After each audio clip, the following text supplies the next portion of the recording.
అవి ఏం చేయాలంటే మీరు అవి అలాంటివి ఏమైనా తీసి పక్కన వేసి మిగతా పోసుకోండి.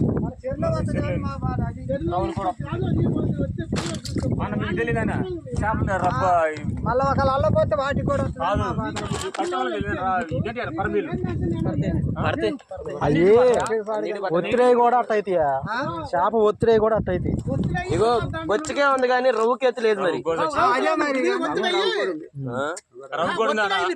ఆయన ఏం చేసిండు? అల్లో ఎల్లో అన్ని తీసుకొచ్చి చెల్లో పోసిండు. పెళ్ళి ఎక్కువ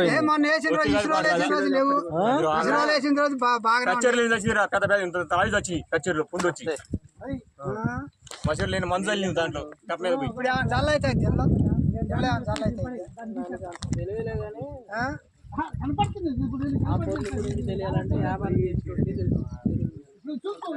పుండి అన్న చెప్పు.